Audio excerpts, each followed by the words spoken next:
সবুজ মিয়া তুমি কি মিস করলা গো পরে গাইস আমরা আছি বাগা লেকে গোসল করছি অ্যানাকোন্ডার সাথে। যখন এই ভিডিওগুলো তুমি দেখবা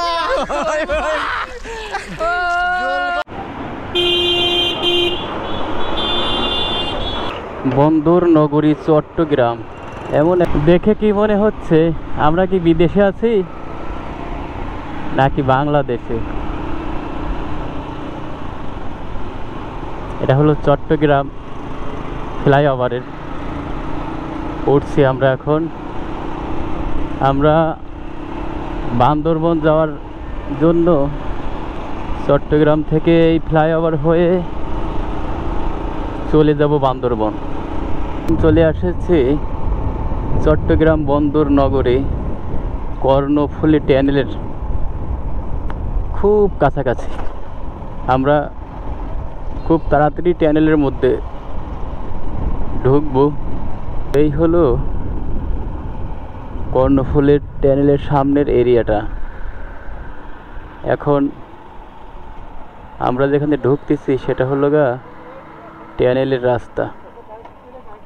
তো এখানে আমাদেরকে বাইক নিয়ে যেতে দেবে না। হাই রে কপাল, শালা আমাদের দেশটা এরকম কেন? কালকে আমরা নতুন হাইওয়ে রাস্তা উদ্বোধন হয়েছে, সেটা দিয়ে আসবো, সেটা দিয়েও আসতে দেয়নি। এক্সপ্রেসওয়ে কাঞ্চন দিয়ে যেটা উদ্বোধন হয়েছে,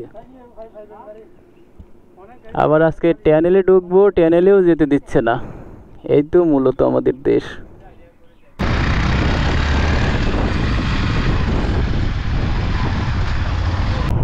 এটাকে বলে বাংলাদেশের লাদাখ। আমরা এখন লাদাখ পার হচ্ছি। বাংলাদেশ লাদাখ মানে একেবারে সৌন্দর্যের সেরা একটা জায়গা। এখানে না আসলে আপনারা বুঝতেই পারবেন না যে বাংলাদেশের লাদাখ কাকে বলে বা কোনটাকে বলে। তাই আপনাদেরকে বলছি এখানে আসবেন, এই বাংলাদেশি লাদাখের সৌন্দর্যটা দেখবেন। আমি নামটা বললাম না, কি কারণে? এখানে নাম বললে আপনারা কমেন্ট করবেন না, আর আপনারা কমেন্ট করে বলবেন যে এটা কোথায়, কিভাবে যেতে হবে। ইনশাল্লাহ পরবর্তী ভিডিওতে আমি সব কিছু বলে দেব আপনাদেরকে। আর এমন একটা ভয়ঙ্কর জায়গা দেখেন, আমরা এখন নিচের দিকে নামছি। মানে নামাটা এতটাই রিস্কজনক, কারণ রাস্তার উপরে মাটি কুচি পাথর লেগে আছে। তো তাই দেখেন এই যে এই গাড়িটা কিভাবে উঠতেছে, মনে হচ্ছে এর ইঞ্জিনটা এখনই সিজ করবে। খেয়াল করছেন কত নিচে নামতেছি আমরা? এত নিচে নামতেছি যে নিচে আসলে একজন লোক পিছনে যারা বসে থাকবে বুঝবে যে মনে হয় আমার উপর দিয়ে ওইভাবে পড়ে যাবে, এইরকম অবস্থা। কিন্তু সাহসটাই মূলত মেন বিষয়। আপনার যদি সাহস না হয় তাহলে এখানে কোনো সময় আসবেন না। মানে এমন একটা বিপজ্জনক পাহাড়, মাঝে মাঝে সামনে পেঁচে যায়, ইঞ্জিলেও পারে না, আবার মনেও মানে না। সীমান্তে ঢুকে পড়ছিলাম। আমাদের দেখার কাজ শেষ, এখন আর হলো কয়া লাভ নাই। আমাদের দুই পালোয়ান এই পাথরটাকে রাস্তার মাঝে চলে আসছে, পাহাড় থেকে ঘষে সেটাকে সরিয়ে দেবে। দেখি কিভাবে তারা সরায়। বগালেকে গোসল করতেছি, তো গোসল করার আগে আগে এটা মেরে দিয়েছি।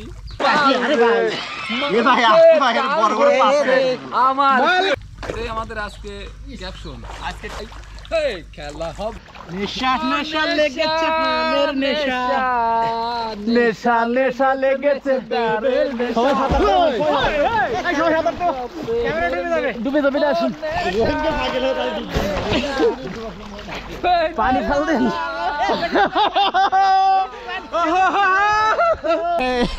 শুনেছি এখানে নাকি অ্যানাকোন্ডাও আছে, তাই আমরা সাথে দেখতেছি কোথায় আছে। তবে পাইলে ধরে ফেলবো। ঘট কুমির যাকে বলে সেটাই। অনেক দূর, তবে হ্যাঁ নেশার বোতলও সাপোর্ট করে পানির মধ্যে, দেন বর না যায়। এটা নেশা, এই যে নেশা নেশা লেগেছে নেশা নেশা। আলাউরা মনে করে ওরা খাইছে। মনে করতেছে ওরা মনে ওটা খাইতে আমরা পরে পাইছি বোতল এটা জানে না ওরে ভাই যে আমরা খুশি তা জানে তা জানে না। মেঘ আর পাহাড় দুটো মিলে একাকার হয়ে গেছে সকালবেলার ভিউ। বগা লেক পাহাড়ের উপরে, মানে এক অসাধারণ আল্লাহর নিদর্শন। এগুলো নিজ চোখে না দেখলে আসলে বিশ্বাস করতে পারবেন না যে আসলে অবস্থাটা কি এখানকার। কি ভয়াবহ সৌন্দর্য, কোনটা মেঘ আর কোনটা আকাশ, আর কোনটাই বা আকাশের নিচের ফাঁকা জায়গাটা, এটা কিন্তু বোঝা খুব কষ্ট হয়ে যাচ্ছে। এখানে যদি ড্রোন দিয়ে দেখাতে পারতাম আরও ভালো হতো। আমি হেঁটে হেঁটে যাচ্ছি, তো এখানে তো ড্রোন উড়ানো নিষেধ এবং উপরে ওঠাও নিষেধ। সেনাবাহিনী এখানে অপারেশন করতেছে, তাই আমাদেরকে যেতে দিচ্ছে না। এই কারণে দিয়ে ঘুরছি আর ভিডিও করছি। মানে এরকম জায়গা কিন্তু আসতে হবে আপনাকে হাতে কয়েকটা দিন সময় নিয়ে। যদি সময় নিয়ে না আসেন তাহলে কিন্তু এখানকার সৌন্দর্য দেখতে পারবেন না। আমার পাশেই হচ্ছে বগা লেক, এটা কিন্তু বগা লেক।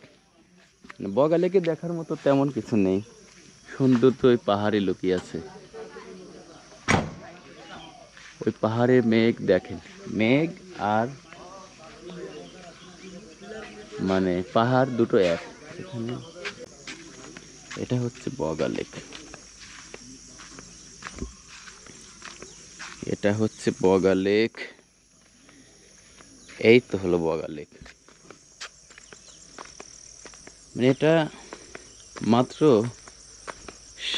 5-6 বছর ধরে এইখানে মানুষজন যাওয়া আসা এবং চলাচল অনুমতি দিয়েছেন। এর আগে কিন্তু এখানে কোনো অনুমতি দেয়নি। বগা লেকের আয়তনটা বেশি দূর হবে না, আমার মনে হচ্ছে 1/2 কিলোমিটার এদিকে, এবং এদিকে এই তো 1/2 কিলোমিটারেরও অর্ধেক, 4 আনা।